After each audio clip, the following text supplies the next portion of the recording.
منسوخ کرنا اردو میں بھی ہم کہتے ہیں نا کسی چیز کو کینسل کر دینے کو، ختم کر دینے کو. تو فینسخ اللہ، اللہ تو اسے مٹا دیتا ہے، بالکل دور کر دیتا ہے. ما یلقی الشیطان، جو شیطان ڈالتا ہے، شیطان کی جو خلل اندازیاں ہیں اسے اللہ تعالیٰ مٹا دیتا ہے. سورہ حج جو ہم پڑھے ہیں اس میں پیچھے آیت 38 میں بھی تھا کہ ان اللہ یدافع عن الذین آمنوا ان اللہ لا یحب کل خوان کفور، کہ یقیناً اللہ مدافعت کرتا ہے ان لوگوں کی طرف سے جو ایمان لاتے ہیں، برائیوں کو دفع کرتا ہے، برائیوں کو دور کر دیتا ہے. اللہ تعالیٰ اپنے نیک بندوں کی مدد فرماتا ہے. کیوں کرتا ہے؟ کیونکہ وہ خوان اور کفور کو پسند نہیں کرتا. وہ خیانت کرنے والے، انکار کرنے والے، دنیا میں ظلم کرنے والوں کا خاتمہ کرنے کے لیے اللہ تعالیٰ اپنے نیک بندوں کی مدد کرتا ہے. وہی بات یہاں پہ بھی بتائی جا رہی. اور مزید اطمینان یہاں پہ دلایا گیا سورہ حج کی آیت 52 جو ہم پڑھ رہے ہیں. کہا جاتا ثم یحکم اللہ آیاتہ، اور اپنی آیات کو پختہ کر دیتا ہے، مستحکم کر دیتا ہے، ان کا سچا ہونا ثابت کر دیتا ہے. حق اور باطل کی اس کشمکش کا پھر نتیجہ کیا نکلتا ہے کہ اللہ تعالیٰ باطل کو مٹا دیتا ہے، وہ جھاگ کی طرح بیٹھ جاتا ہے. اور اللہ تعالیٰ اپنے انبیاء اور رسولوں کی باتوں کو دلوں میں استحکام بخش دیتا ہے. ذرا سوچیں، آج انبیاء کرام کی مخالفتیں کرنے والوں کی، خود نبی صلی اللہ علیہ وسلم کے خلاف طوفان کھڑے کرنے والوں کی باتیں کہاں ہیں؟ کس کے دلوں میں ہے؟ کون انہیں یاد کرنے والا ہے؟ اور اس کے مقابلے میں انبیاء کرام کے نام لیوا، ان کے مشن کو لے کر چلنے والے آج اتنی صدیوں بلکہ ہزاروں سال بعد بھی موجود ہیں. تو کس طرح آیات کی سچائی ثابت ہوتی ہے. اور یہ بات کتنے ہی طریقوں سے قرآن میں آتی ہے. کون سی بات؟ کہ حق کی مخالفتیں تو خوب ہوتی ہیں لیکن وہ بس بیٹھ جاتی ہیں، حق باقی رہ جاتا ہے. وہ بات کئی طرح سے قرآن میں سمجھائی جاتی. اللہ کے نیک بندوں کو کئی طرح سے اطمینان دلایا گیا. سورہ ابراہیم میں کلمہ خبیثہ اور کلمہ طیبہ کی مثال یاد ہوگی، کس طرح اللہ تعالیٰ اس کو نشو و نما بخشتا ہے کلمہ طیبہ کو.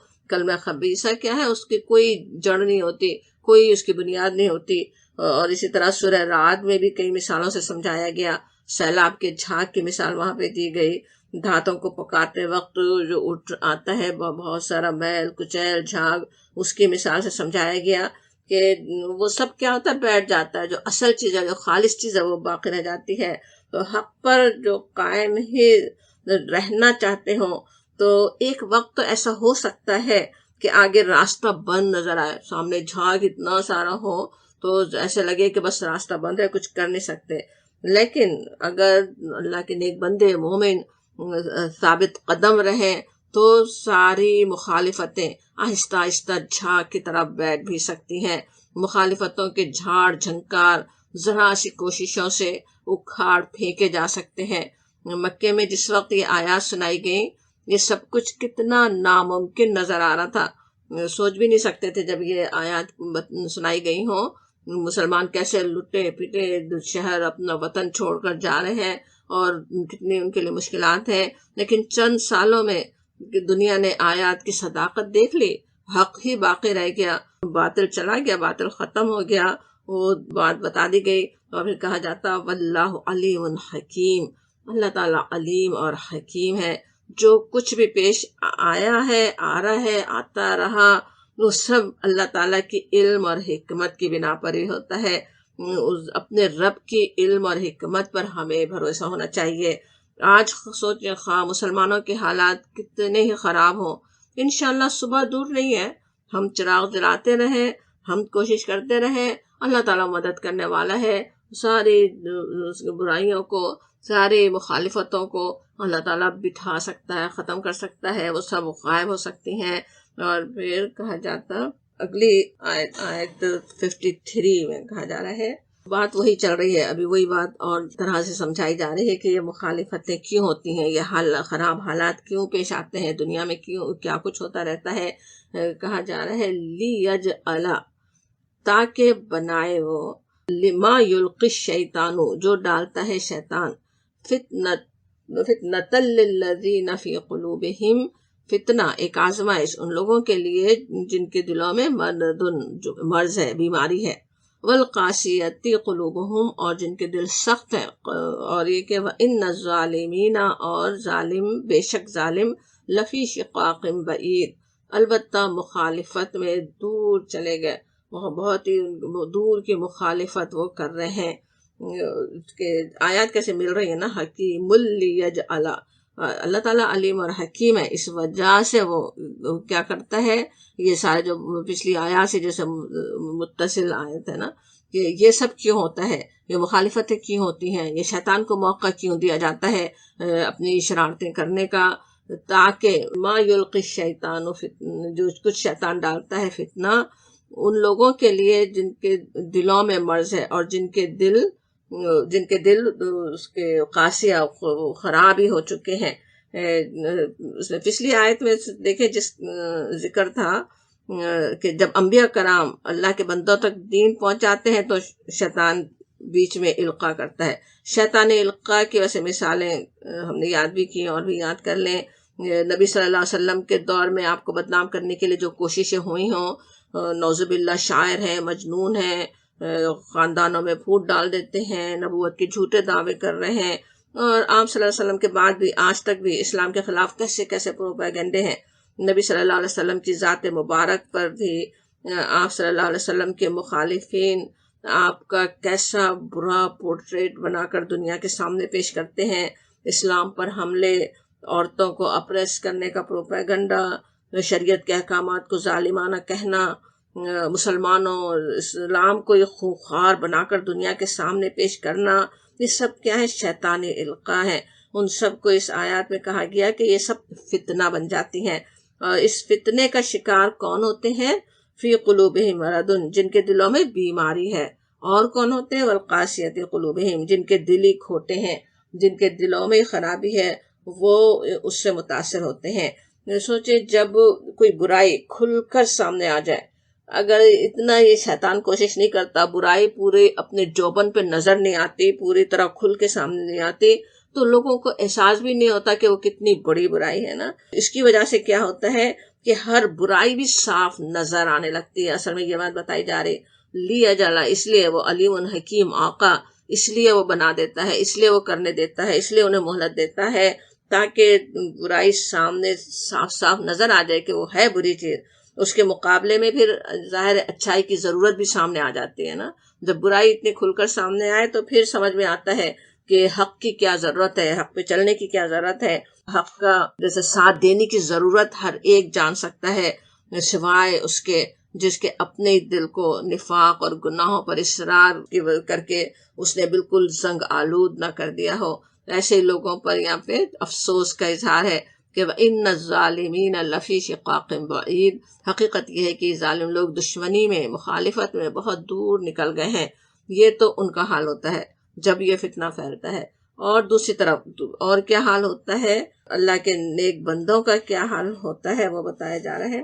وَلِيَعْلَمَ، اور تاکہ جان لیں، الذین، وہ لوگ جو اوتوا العلم، جنہیں علم دیا گیا، انہ الحق، کہ یہ حق ہے، کہ بے شک یہ حق ہے، ضرور، جیسے بہت ہی تاکید کے ساتھ کہا جا رہا ہے نا، من ربک، آپ کے پروردگار کی طرف سے، وہی خطاب نبی صلی اللہ علیہ وسلم سے، فیؤمنوا بی، تو وہ ایمان لائیں ساتھ اس کے، تاکہ وہ ایمان لائیں، پس وہ ایمان لائیں ساتھ اس کے، فتخبت لہ قلوبہم، پس عاجزی کریں اس کے لیے دل ان کے، ان اللہ، بے شک اللہ، لہادی الذین آمنوا، یہاں پہ بھی لام زبر اللہ جو ہے تاکید کا، کہ وہ ضرور ہدایت دیتا ہے ایمان لانے والوں کو، الی صراط مستقیم، سیدھے راستے کی طرف، صراط مستقیم کی طرف ہدایت دیتا ہے۔ اب یہاں پہ بتایا جا رہا کہ حق و باطل کی اس کشمکش میں، ایک طرف تو وہ حال تھا نا جو ابھی پچھلے آیت پڑھ رہے تھے، جن کے دلوں میں بیماری تھی، ان کا وہ تو مخالفت میں دور ہی دور نکل جاتے ہیں، اور اسی وقت انہی حالات میں جب یہ اتنے حالات برے ہو رہے ہوں انسانوں کے لیے، وہ کشمکش چل رہی ہو حق اور باطل کی، ظالم ظلم ڈھا رہے ہوں مظلوموں پہ، وہ اس وقت کیا ہوتا ہے کہ وَلِيَعْلَمَ الَّذِينَ أُوتُوا الْعِلْمَ، اور لِيَعْلَمُ، تاکہ جان لیں، تاکہ کہنا کس طرح لگتا ہے نا، کہ وہ ساری چیزیں اب جیسے ایک پرپس سے ہو رہی ہیں، مقصد سے ہو رہی ہیں، اللہ تعالیٰ کا مقصد ہے اس کے ذریعے سے اللہ تعالیٰ کیا چاہتا ہے، اپنے بندوں کو کیا سکھانا چاہتا ہے، وہ سمجھ میں آتا ہے، اور وہ نتیجہ نکلتا ہے کہ یعلم الذین، یعلم کا لفظ یاد ہوگا، اکثر قرآن میں کئی جگہ ہم سمجھتے رہے ہیں کہ کسی چیز کا بالکل کھل کر سامنے آ جانا، جان لینا، ہر ایک کو پتہ چل جائے، اس کے سامنے بات آ جائے، واضح ہو جائے، تو وہ ہے وَلِيَعْلَمَ الَّذِينَ، تاکہ جان لے وہ لوگ جنہیں اوت العلم، جنہیں علم دیا گیا تھا، وہ تاکہ جان لیں کہ یہ انہ الحق من ربک، کہ یہ حق ہے تمہارے رب کی طرف سے۔ وہ ایک تو پہلی بات کیا، ان لوگوں پہ کیا اثر ہوتا ہے جو اہل علم ہے، وہ ایک تو جان لیتے ہیں کہ یہ الحق ہے، یہی حق ہے، وہ سچائی صاف نظر آ جاتی ہے، اس کشمکش میں ہی پھر حق واضح ہو جاتا ہے، جیسے پچھلی آیت میں ہم سمجھ رہے تھے۔ اور پھر کیا ہوتا ہے، وہ فیؤمنوا بھی، وہ ایمان لائے ساتھ اس کے، پھر وہ اس پر ایمان لے آتے ہیں، ان کا ایمان بڑھتا ہے، اور کیا ہوتا ہے ان پر اثر۔ تیسری بات فتخبت لہ قلوبہم، ان کے دل اللہ کی طرف جھک جاتے ہیں۔ خیبت یاد ہوگا، پیچھے ہم لفظ سمجھ رہے تھے بہت اچھی طرح، مخبتین جہاں پہ آیا تھا پیچھے آیت 43 میں تھا نا، بشر المخبتین، بشارت دے دو عاجزی کرنے والوں کو۔ مخبت کون ہوتے ہیں، ہم نے سمجھا تھا، اس کی مثال بھی یاد ہوں گی۔ لفظ ویسے وہ تھا نا، نشیبی زمین کو کہتے ہیں، تو نشیبی زمین کیا ہوتا ہے، پانی وہاں پہنچ رہا ہوتا ہے، نرم ہوتی ہے، تو جب دلوں کے لیے یہ صفت آئے خبت کی، تو کیا مطلب ہے کہ وہ جیسے جھک جانے والے ہیں، اللہ کے منکسر بندے ہوتے ہیں، حق کے آگے ان کے دل جھک جاتے ہیں، حق کو وہ مان لینے والے ہوتے ہیں، دلوں میں ان کے نرمی آ جاتی ہے۔ ایک طرف دیکھیں جب حالات بہت خراب ہو رہے ہوں، مصیبتیں آ رہی ہوں، تو ایک تو طرز عمل ہے نا کہ انسان اللہ کے شاکی ہو جائے، اللہ سے شاکی ہو، کیوں یہ ہو رہا ہے، کیوں، وائے می، یا اس طرح کے سوالات شیطان دل میں ڈال رہا ہو۔ لیکن جو وہ بندے جو اوت العلم ہے، جو اللہ کے نیک بندے ہیں، ان کا تو کیا حال ہوتا ہے، ان کا تو ایمان اور بڑھ جاتا ہے، ان کے دلوں میں اور نرمی آ جاتی ہے، ان کے دل اللہ کے لیے اور جھک جاتے ہیں۔ اب ان آیات سے جو سمجھ میں آتی ہے بات وہ یہ کہ حق و باطل کی یہ جو کشمکش دنیا میں چلتی رہتی ہے نا، اس کے کیا کیا نتائج ہوتے ہیں اللہ کے بندوں پر، ان کے کیا اثرات ہوتے ہیں، وہ ان تینوں آیات میں بتا دیے گئے۔ اور اللہ تعالیٰ اپنی آیات کو ایک تو مستحکم کر دیتا ہے، حق اور باطل کھل کر واضح ہو جاتے ہیں، مخالفت کرنے والے بھی کیا ہوتا ہے، لا علمی میں مخالفت نہیں کرتے، پھر اب بات کھل کے سامنے آ گئی، ان کے بھی حجت پوری ہو گئی، حق جان لینے کے بعد مخالفت کرتے ہیں، اور اللہ کے نیک بندے حق کو جان لیتے ہیں، ایمان لاتے ہیں، حق کے آگے ان کے دل جھک جاتے ہیں۔ اب اس آیت کے ویسے مختلف الفاظ پہ ذرا غور کریں، اس آیت کا ہر لفظ بہت ہی سمجھنے والا ہے۔ وَلِيَعْلَمَ کا بھی ہم نے سمجھا کیا مطلب ہے، کہ جان لینا۔ لی جو ہے وہ جیسے ساری مصیبتوں کا مقصد سمجھ میں آیا کہ کیوں ہے، کیوں آتی ہیں مصیبتیں، کیوں اللہ تعالیٰ مہلت دے رہا ہے۔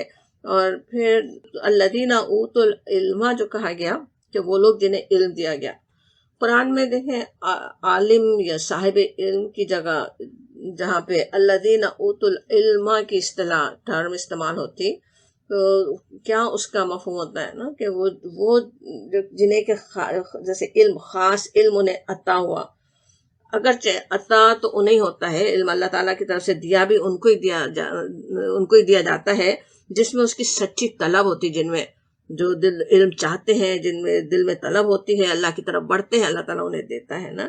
اللہ کے نیک بندوں کا قرآن میں آپ دیکھیں جہاں بھی ذکر آتا ہے وہاں یہی بات ہے کہ ہم نے انہیں علم دیا، انہوں نے علم حاصل کیا ہی نہیں آتی بات۔ سورہ یوسف میں حضرت یوسف علیہ السلام کے لیے آتا ہے وَلَمَّا بَلَغَ أَشُدَّهُ آتَيْنَاهُ حُکْمًا وَعِلْمًا، اور جب وہ اپنی آیت نمبر 22 ہے، اور جب وہ اپنی پوری جوانی کو پہنچا تو ہم نے اسے قوت فیصلہ، حکم عطا کیا اور علم عطا کیا۔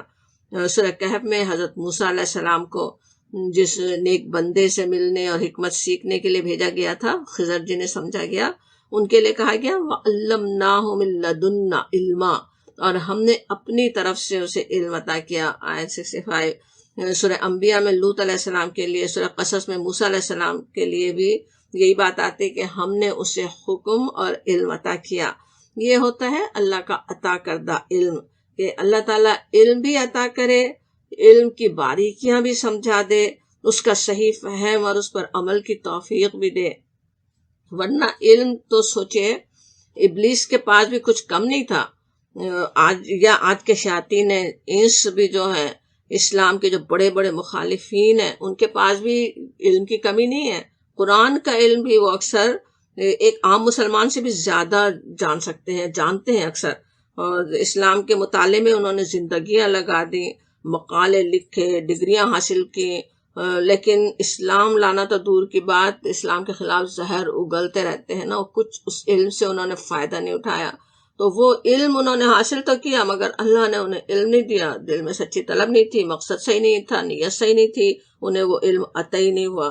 اور اسی لیے نبی صلی اللہ علیہ وسلم نے جو دعائیں سکھائیں ان میں نفع دینے والے علم کی بات ملتی ہے۔ آب زمزم پینے سے پہلے کی مسنون دعا یاد ہی ہوگی سب کو، اللہم انی اسألک علما نافعا کے لفظ آتا ہے نا وہاں پہ، کہ ہم سوال کرتے ہیں آپ سے نفع دینے والے علم کا۔ آپ صلی اللہ علیہ وسلم نے بہت سے تحفظات جو سکھائے، اس میں ایک وہ بھی ہے دعا، اللہم انی اعوذ بک من علم لا ینفع، کہ میں آپ کی پناہ چاہتی ہوں ایسے علم سے جو نفع نہ دے۔ پناہ چاہتے ہیں، یعنی وہ علم تو اور زیادہ فتنہ بن سکتا ہے نا، زیادہ علم حاصل کر لے لیکن وہ علم نہیں ہے جو اللہ کا پسندیدہ ہے، جو نفع دینے والا ہے، تو اس میں وہ تو پھر فتنہ بن سکتا۔ ایسے علم سے پناہ لینا نبی صلی اللہ علیہ وسلم نے سکھایا۔ سورہ طٰہٰ میں نبی صلی اللہ علیہ وسلم کو دعا سکھائی گئی کہ قل ربی زدنی علما، کہو میرے رب میرے علم میں اضافہ فرما۔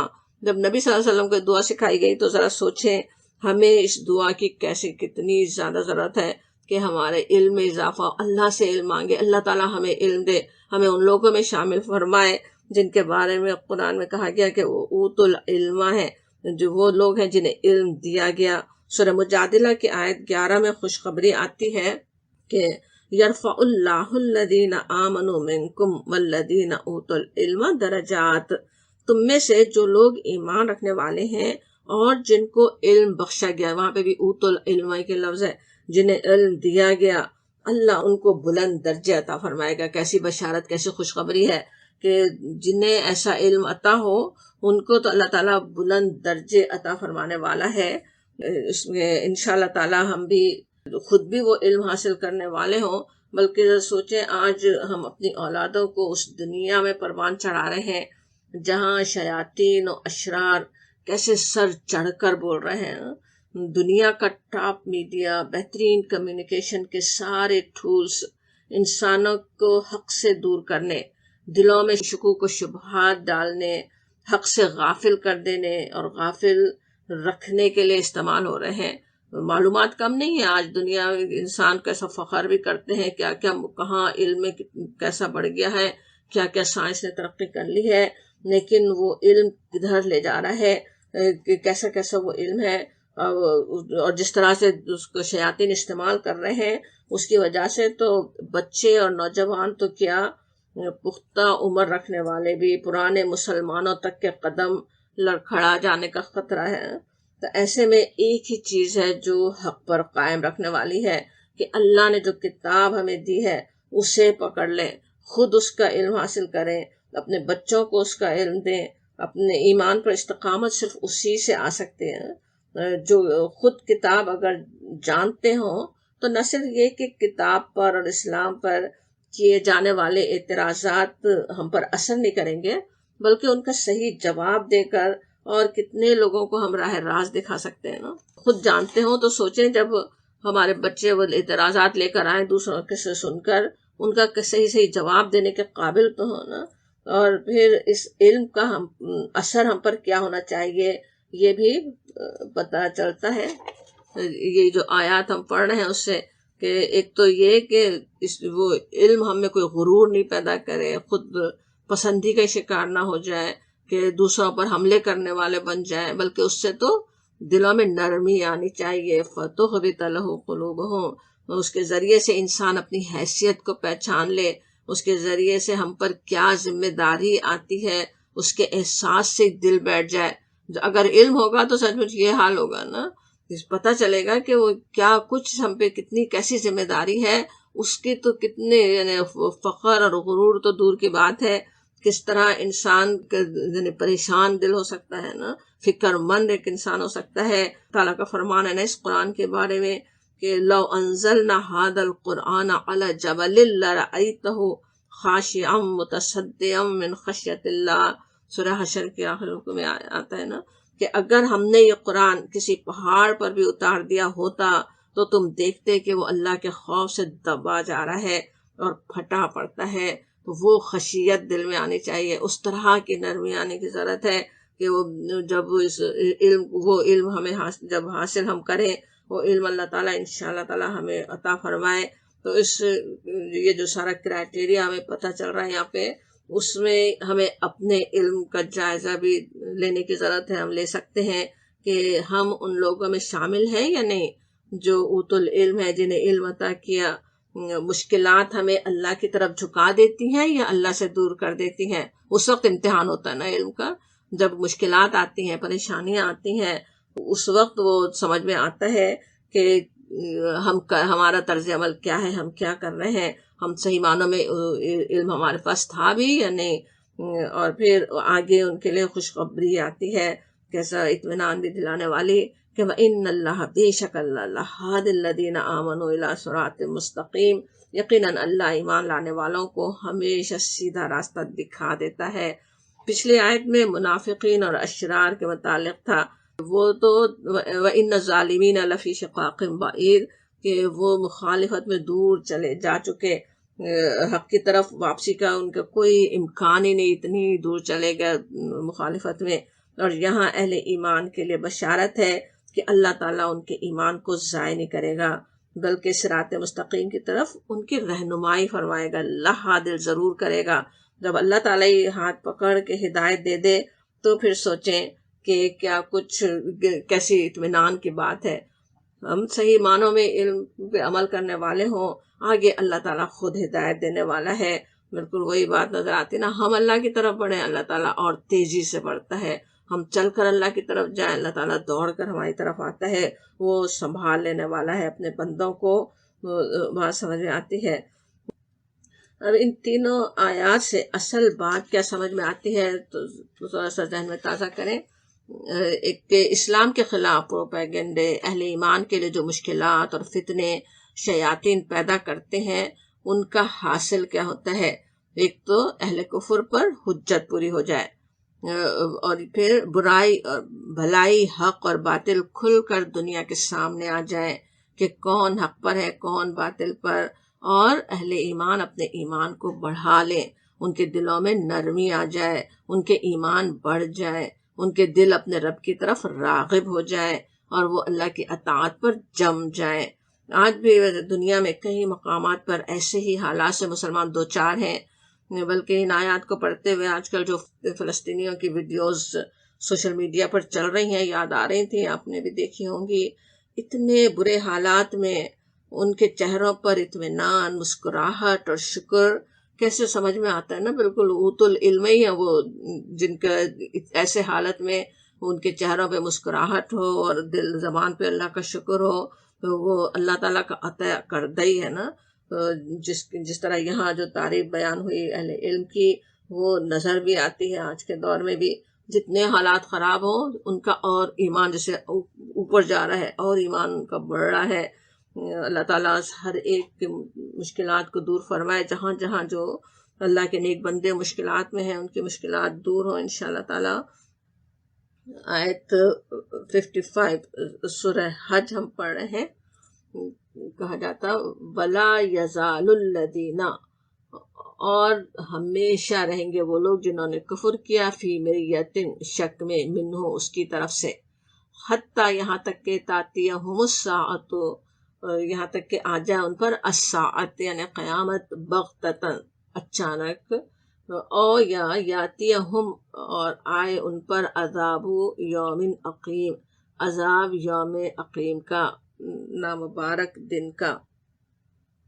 اب یہاں پہ کہا جا رہا ہے تو ولا یزال الذین، لا یزالو کا جو لفظ ہے، زالا زیل کے معنی ہوتے ہیں، جیسے اردو میں زائل کرنا کہتے ہیں نا ہم، اسی سے ہے. کسی چیز کا جیسے ختم کرنا، زائل ہو جانا، اور جب لا یزالو آئے تو پھر اس کے معنی اس کے اپوزٹ ہوں گے کہ کبھی نہیں زائل ہونے والا، ہمیشہ ہمیشہ کے معنوں میں لا یزالو کی قرآن میں کئی جگہ آتی کہ ولا یزالو، اور ہمیشہ رہیں گے، کبھی بھی ایسا نہیں ہوگا. کہ الذین کفروا، جنہوں نے کفر کیا، وہ مریتن، مریا کا لفظ کیا تھا، اس میں یہ شک، تردد ہونا، پوری طرح یقین نہ ہونا، کہ وہ تو شک میں ہی رہیں گے. من ہو، اس سے، کس کی طرف سے، ہو کا اشارہ کدھر ہے، کہ کس کی طرف سے وہ شک میں رہیں گے، وہ جو خبر دی جا رہی ہے ان کو آخرت کے آنے کی یا عذاب کے آنے کی، اس کے لیے وہ کہا جا رہا ہے کہ وہ تو اس سے ہمیشہ شک میں ہی پڑے رہیں گے. حتیٰ، یہاں تک کہ تاتیہم الساعۃ، یہاں تک کہ قیامت کی گھڑی آ جائے، اچانک آ جائے، یا آ جائے عذاب یوم عقیم. عقیم کا جو لفظ ہے، عقیم کہتے ہیں بانجھ کو، جس کی اولاد نہ ہو سکے. اور اس کے یوم عقیم جب کہا جائے تو دن کو بانجھ کہا جائے تو کیا مطلب ہوگا، کہ جیسے اردو میں اس کو منحوس دن کہہ سکتے ہیں، جس میں کوئی کام نہ بن سکے، ایسا دن جس کے بعد رات نصیب دیکھنی نصیب نہ ہو، تو وہ ہوگا یوم عقیم. ریح عقیم کا بھی لفظ آتا ہے، یا وہ بھی ہے عجوز عقیم کا بھی لفظ قرآن میں آتا ہے. اس میں سورہ ذاریات میں جب حضرت سارہ کو ان کے بیٹے کی خبر دی گئی تو وہ کہتی ہیں قالت عجوز عقیم، انہوں نے کہا بوڑھی بانجھ، اپنے آپ کو وہ کہتی ہیں. ریح عقیم کا عذاب آیا قوم عاد پر، قرآن میں آتا ہے. ہوا کو عقیم کہنا کیسا ہے، جس میں کوئی خیر نہیں ہے، صرف مصیبتیں اس سے آئیں، کوئی بھلائی ملنے کے بجائے. تو اب یہاں پہ عذاب یوم عقیم، ایسا دن جس میں صرف مصیبتیں سامنے ہیں، کوئی اس میں بھلائی ان کو نہیں ملنے والی، کوئی کام ان کا نہیں بن رہا ہے، وہ تھا ان کے پاس وہ آ جائے. یعنی بجائے اس کے کہ جب اللہ کے رسول خبر دے، اللہ کی کتاب خبر دے، اس پر ایمان تو نہیں لاتے وہ، لا یزال الذین کفروا، وہ تو اس سے تو شک میں ہی پڑے رہتے ہیں. جب وہ سامنے آ جائے، اور وہ بھی کیسا ہے، ایک تو اچانک آ سکتا ہے نا، الساعت آنا کس طرح کسی وقت بھی اچانک ہی آ جائے، اور یا پھر یہ کہ وہ عذاب آ جائے، وہ بھی اچانک ہی آ سکتا ہے نا. اب یہاں پہ جو عذاب کہا جا رہا ہے یا الساعت کہا جا رہا، ایک عام آدمی کے لیے سوچیں تو موت کے ساتھ ہی، ایک کافر کے لیے تو عذاب اس کے موت کے ساتھ ہی شروع ہو جاتا ہے. اور ویسے قیامت تو ہر انسان کے لیے، جیسے حدیث میں بھی آتا نا کہ جو ماتا تو اس کی تو بس پھر قیامت آ گئی، اس کے لیے تو اس کی قیامت شروع ہو گئی. تو وہ بھی کیسے اچانک ہی آ سکتے نا، موت کا کچھ پتہ نہیں ہے کس وقت کہاں سے آ جائے. تو جب وہ موت کا بھی آ جائے اچانک سے پروانہ، تب پھر یقین آئے گا، اس وقت یقین آ جائے گا جبکہ کوئی فائدہ نہیں ہوگا یقین کرنے کا. وہ احساس دلایا جاتا ہے. آج جو شک میں پڑے ہوں، جو تردد میں پڑے ہوں، انہیں ہلایا جا رہا ہے کہ ذرا سوچیں. جو اس کے پورا یقین اگر ہو تو سوچیں کیسے انسان قیامت کی تیاری کرتا ہے نا. جب یقین نہیں ہو تبھی تو اس سے غافل ہوتا ہے، تبھی اس کی تیاری نہیں کرتا نا. اس غفلت کو توڑا جاتا قرآن میں. سوچو، پہلے سوچ لو، وہ تو اچانک آ جائے گی، پھر موقع نہیں ملے گا. وہ موت ہی آ جائے یا عذاب ہی آ جائے، پکڑ ہی آ جائے، کس کو پتا ہے کہ اچانک کوئی آسمانی آفت ہی آ جائے، سبھی ختم ہو جائے، یا پھر قیامت ہی آ جائے. اس کے لیے پہلے سے انسان تیاری کر لے. انشاءاللہ تعالیٰ ایسے لوگوں میں ہم شامل نہ ہو جن کا اس آیت میں ذکر ہے، اور اپنی رحمت سے اللہ تعالیٰ ہمیں موت کی تیاری، موت کے آنے سے پہلے کر لینے کی توفیق عطا فرمائے. اور پھر کہا جاتا آیت 56 میں قیامت کا ذکر تھا، تھوڑا سا قیامت کا بھی حال آ رہا ہے. الملک یومئذ للہ، الملک بادشاہ، الملک ہے بادشاہی، اصل بادشاہی اس دن اللہ ہی کی ہوگی. کب ہوگی؟ جب اس الساعت آ جائے گی. تو کیا ہونے والا ہے وہ بتایا جا رہا ہے کہ اور اس دن کیا ہوگا، یحکم بینہم، اللہ تعالیٰ اس دن فیصلہ فرما دے گا سب کا. اب یہ کہ الملک یومئذ للہ، یہاں پہ جو کہا گیا کہ اس دن اللہ ہی کی بادشاہی ہوگی، کیسی بادشاہی ہوگی اس کا، اس دن کا پورا نقشہ ذہن میں جیسے آ جانا چاہیے نا، جس کی تصویر قرآن میں جگہ جگہ کھینچی بھی گئی۔ سورہ نبا کے آخر میں بھی قیامت کے دن کی جو تصویر ہے، کس طرح کوئی اس کے سامنے بولنے والا نہیں ہوگا، کس طرح سب کھڑے ہوں گے، فرشتے اور روح، وہ اکثر ہم یاد کرتے رہے۔ اور بھی قرآن میں ویسے تو کئی جگہ، جیسے سورہ کہف کی آیت 47 سے 49 تک بھی دیکھیں تو سمجھ میں آتا ہے کہ اللہ کی کیسی بادشاہی اس دن ہوگی، جب پہاڑ چلائے جائیں گے، زمین کو تم بالکل برہنہ دیکھو گے، بارزتن کا لفظ ہے، بالکل کھلی برہنہ صاف میدان ادھر سے ادھر تک نظر آ رہا ہو۔ اور وحشرناہم، اور ہم انہیں جمع کریں گے، سب کو اکٹھا کریں گے، فلم نغادر منہم احدا، اور ان میں سے کوئی ایک بھی نہیں چھوٹے گا، نغادر کوئی کمی نہیں ہوگی، کوئی ایک بھی اس میں سے کم نہیں ہونے والا ہے، ایک ایک انسان کو جمع کر دیا جائے گا اس پر۔ اور پھر آتا ہے وَأُرِدُوا عَلَىٰ رَبِّكَ صَفًّا، سب کے سب تمہارے رب کے حضور صف در صف پیش کیے جائیں گے۔ وہ تمام انسان کیسے صف در صف کھڑے ہوئے ہوں، اس کے سامنے پیشی ہو رہی ہے اللہ تعالیٰ کے سامنے۔ الملک یومئذ للہ، جیسے یہاں پہ کہا گیا۔ اور پھر سورہ زمر کی آیت 67 میں آتا ہے وَالْأَرْضُ جَمِيعًا قَبْضَتُهُ يَوْمَ الْقِيَامَةِ، اور قیامت کے روز پوری زمین اس کی مٹھی میں ہوگی۔ اللہ تعالیٰ کی کیسی بادشاہی اس دن ہے، وہ جو ساری کی ساری زمین بس ایک مٹھی میں اس کے آ جائے۔ اور کہا جاتا وَالسَّمَاوَاتُ مُطَوِّيَّاتُ بِيَمِينِهِ، اور آسمان اس کے دست راست میں لپٹے ہوئے ہوں گے۔ یہ تمام آسمان، سوچے 7 آسمان، کوئی اس کی وسعت کا انسان اندازہ بھی نہیں کر سکتا، وہ اللہ تعالیٰ کے دست راست میں لپٹے ہوئے ہوں۔ اسی نے تخلیق کیا ہے، اس کے بنائی ہوئی ہے ہر چیز، وہ جیسے سب کو لپیٹ دے۔ اور اس کے بعد پھر اگلی آیت میں پہلے اور دوسرے سور کے پھونکے جانے سے کیا کچھ پیش آئے گا وہ بتایا گیا۔ سورہ زمر کی جو آیت ہم یاد کر رہے ہیں، اس کو وہ بتانے کے بعد پھر آیت 69 میں کہا گیا وَأَشْرَقَتِ الْأَرْضُ بِنُورِ رَبِّهَا، زمین اپنے رب کے نور سے چمک اٹھے گی۔ وَوُضِعَ الْكِتَابُ، کتاب اعمال لا کر رکھ دی جائے گی۔ انبیاء اور تمام گواہ حاضر کر دیے جائیں گے۔ وَقُضِيَ بَيْنَهُمْ بِالْحَقِّ، اور حق کے ساتھ فیصلہ کر دیا جائے گا، کسی پر ظلم نہ ہوگا، ہر نفس نے جو کچھ کیا اس کو پورا پورا بدلہ دے دیا جائے گا۔ یہ جو ساری تفصیل ابھی ہم نے یاد کیا، قرآن میں تو اور بھی کئی آیات ہیں جو تفصیل بتانے والی، تو اس ساری تفصیل کو یہ سورہ حج میں یہاں پہ الملک یومئذ للہ، بادشاہی اس دن اللہ کی ہوگی، اور یحکم بینہم، فیصلہ کرے گا درمیان ان کے، اللہ تعالیٰ ان 2 جملوں میں بیان کر دیا گیا۔ یہ بات کہ اللہ تعالیٰ اس دن فیصلہ کرے گا، اور یا جیسے سورہ زمر کی آیت میں تھا کہ کسی پر ظلم نہیں ہوگا، پورا پورا ہر ایک کو بدلہ ملنے والا ہے۔ اس خبر میں سوچیں جتنی ایک مومن کے لیے تسلی ہے کہ کوئی ظلم نہیں ہونے والا ہے، سب کچھ بدلہ ملنے والا ہے، جو محنت کی، جو کوشش کی، جو نیکی کی، جو صبر کیا، سب کچھ ملنے والا ہے۔ لیکن ساتھ ہی انتہائی فکر اور پریشانی کی بات بھی ہے نا، خاص طور پہ ہم جیسے گنہگاروں کے لیے، بلکہ کہنا چاہیے ہر شخص کے لیے سوائے انبیاء کرام اور صدیقین کے۔ کیسی فکر کی بات ہے نا کہ کب کون ہم سے ہٹ ہو گیا تھا، کس کا حق دینے میں ہم سے کمی ہو گئی تھی، کون سا فرض ادا کرنے میں ہم سے کوتاہی ہو گئی تھی، سارے ہی فیصلے وہاں ہونے ہیں، سارے فیصلے اللہ تعالیٰ اس وقت کرنے والا ہے۔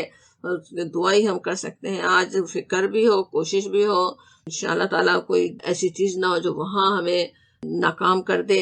اللہم حاسبنا حسابا یسیرا، اللہم حاسبنا حسابا یسیرا، اللہ تعالیٰ اپنی رحمت سے اس آسان حساب لے، ایک ایک باریک باریک چھوٹی چھوٹی چیزوں کا اگر حساب دینا ہوا تو وہ تو بس مارا ہی گیا، جو نبی صلی اللہ علیہ وسلم کے الفاظ میں اللہ تعالیٰ اس قیامت کے اس مشکل ترین وقت کو ہمارے لیے آسان بنا دے۔ اتنی زیادہ نیکیاں کرنے والے ہوں انشاءاللہ ہم کہ اللہ تعالیٰ ان چھوٹی چھوٹی برائیوں کے بارے میں ہم سے نہ پوچھے، وہ معاف ہو جائے یہیں پہ نا۔ نزول کے وقت مخاطب کون ہے؟ ظلم کی چکی میں پھنسے ہوئے مسلمان، ایک طرف مظلوم لوگ ہیں، دوسری طرف ظالم، آپریسڈ بھی اور آپریسرز بھی۔ آج بھی جہاں جہاں اسی سے ملتی جلتی سچویشن میں ہیں لوگ، انہیں بتایا جا رہا ہے، انہیں کہا جا رہا ہے آیت 56 میں، فالذین آمنوا، بس وہ لوگ جو ایمان لائے، وعملوا الصالحات، اور جنہوں نے عمل صالح کیے، فی جنات النعیم، وہ نعمتوں بھرے باغات میں ہوں گے، جنتوں میں ہوں گے، نعمت بھری جنتوں میں وہ ہوں گے اطمینان سے۔ جلدی آج مشکل میں ہو، آج مصیبت میں پھنسے ہوئے ہو، لیکن ایمان پر قائم ہو، ایمان کی وجہ سے آج مشکل اٹھا رہے ہو، عمل صالح کر رہے ہو، اس میں صبر کر رہے ہو، تو وہاں پہ کیا ہے تمہارے لیے؟ تو نعمت بھری جنتیں ہیں، بہترین انعام تمہارا انتظار کر رہا ہے۔ اور اس کے مقابلے میں والذین کفروا وکذبوا بآیاتنا، اور جنہوں نے کفر کیا اور جھٹلایا ہماری آیات کو، فاولئک، پس یہی لوگ ہیں، لہم عذاب مہین، ان کے لیے ذلیل کرنے والا عذاب، ذلت والا عذاب ہے۔ کہا جاتا کفروا وکذبوا، آتا ہے اللہ کی آیات، کذبوا کہے تو اللہ کی آیات کو ماننے سے انکار کرنا، کفروا وکذبوا، اور جھٹلا دینا، یہی بات نہیں ماننا کہ وہ اللہ کی طرف سے ہے، یا ماننے کے باوجود اس پہ عمل کرنے سے انکار کرنا، وہ سبھی اس میں آ جاتا ہے۔ اللہ کے احکام کے مقابلے میں اپنی رائے کو، اپنے طریقوں کو زیادہ بہتر سمجھنا، یہ اصل میں سب سے بڑا استکبار ہے نا، تکبر ہے۔ اللہ رب العالمین کے مقابلے میں جیسے انسان تکبر کر رہا ہو کہ جو میں سمجھتا ہوں، جو میری اوپینین ہے وہ زیادہ صحیح ہے، اس لیے یہاں پہ ان کے لیے عذاب کی نہیں بلکہ عذاب مہین، ذلت والے عذاب کی بات آتی ہے، یعنی صرف جسمانی اذیت ہی نہیں بلکہ توہین اور ذلت کی ذہنی اذیت بھی ان کے لیے ہے۔ اللہ تعالیٰ اپنی رحمت سے ایسے ہر عذاب سے ہمیشہ ہمیں دنیا میں بھی اور آخرت میں بھی محفوظ رکھے۔ آگے کی آیات میں پھر اور بھی بشارتیں اور خوشخبریاں اللہ کے ان مظلوم بندوں کے لیے ہے جنہوں نے اپنا دین بچانے کے لیے گھر بار، مال و اسباب، وطن سب کچھ قربان کیا، اس وقت وہ کر رہے تھے۔ تو لیکن اب ہمارا وقت ختم ہو رہا ہے، تو انشاءاللہ وہ آیات ہم اگلی کلاس میں دیکھتے ہیں۔ وآخر دعوانا الحمدللہ رب العالمین۔